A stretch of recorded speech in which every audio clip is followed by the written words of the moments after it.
different types of correlation, positive और negative, linear non linear, simple multiple partial, एक एक करके पढ़ते। सबसे common positive and negative correlation on the basis of direction of change in the value of two variables. Correlation में भी positive और negative. Positive correlation when two variables move in the same direction, एक बढ़ेगा दूसरा बढ़ेगा, income बढ़ी demand बढ़ी, income कम हुई डिमांड कम हुई। Positive correlation when they move in the same direction. When one increases, the other also increases. When one decreases, the other also decreases. Positive correlation. Supply, price और supply में positive होती है, income और demand में, और income और expenditure में positive होती है. Positive. Negative correlation when they move in the opposite direction. When two variables move in the opposite direction, when one increases, the other decreases. When one decreases, the other increases.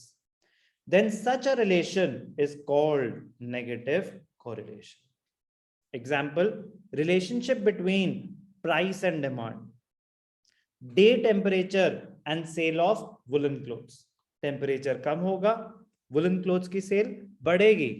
Temperature ज़्यादा होगा, woolen clothes की sale कम हो जाएगी.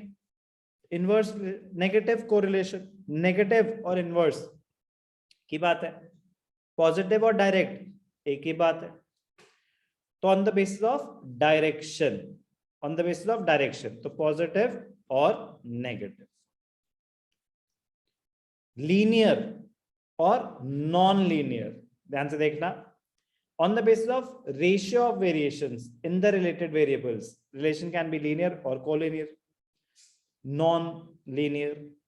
Linear correlation is said to exist if the amount of change in one variable tends to bear a constant ratio. जब जब income 10% से बढ़ती है, आपका खर्चा 20% से बढ़ जाता है।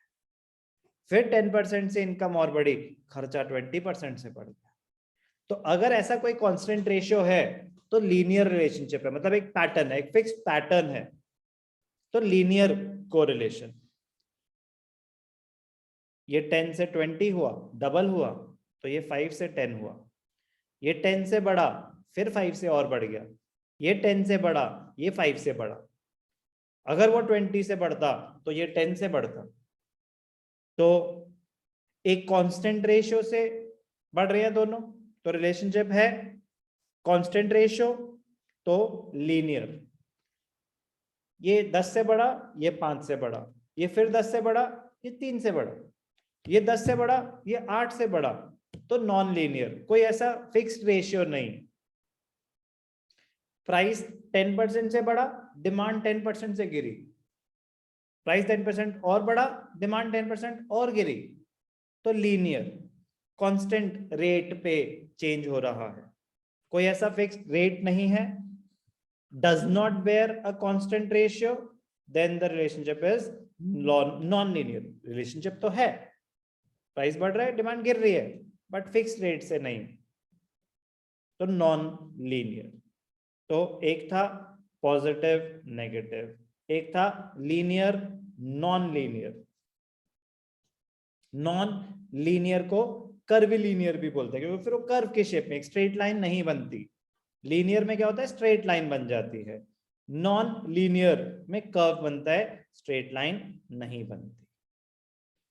Next, simple, multiple and partial correlation. क्या है ये? Different types of correlation. Simple correlation, when only two variables are studied, it is a problem of simple correlation.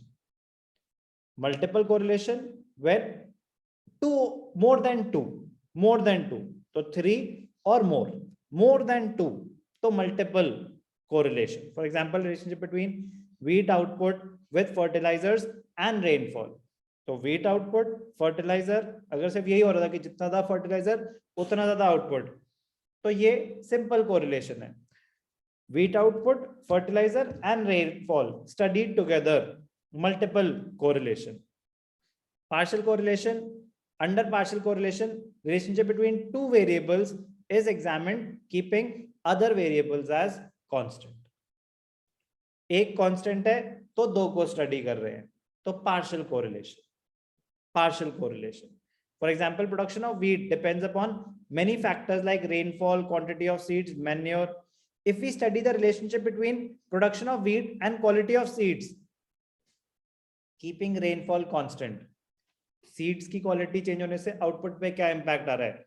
Data under consideration more than 2 थे, लेकिन एक को constant रख दिया और बाकी दो को हम स्टडी कर रहे हैं, तीसरे को लिया बट कांस्टेंट ले लिया. कि जैसे हमने वो पढ़ा था लॉ ऑफ वेरिएबल प्रोपोर्शंस, तो फिक्स फैक्टर को कांस्टेंट, फिर वेरिएबल फैक्टर और आउटपुट को कंपेयर कर रहे हैं, तो दैट इज पार्शियल कोरिलेशन.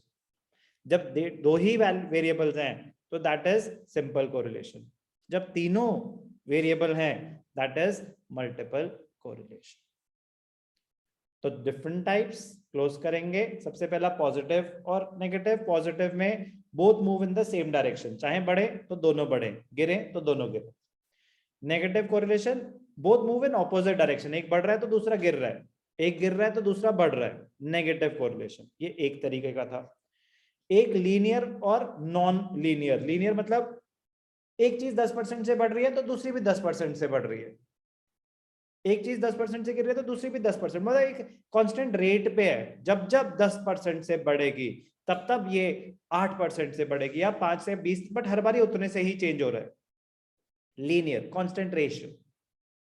कोई ऐसा कांस्टेंट रेशियो नहीं, कभी 10%, कभी 6%, कभी 2%. नॉन लीनियर और कर्वी लीनियर. एक टाइप की है simple, multiple and partial. Simple 2 variables, multiple 3 और more, partial more than 2, but study 2 ही हो रहे हैं, बाकी कांस्टेंट है. बाकी कांस्टेंट है, स्टडी 2 ही हो रहे हैं at a time. That is called partial correlation. Different types of correlation.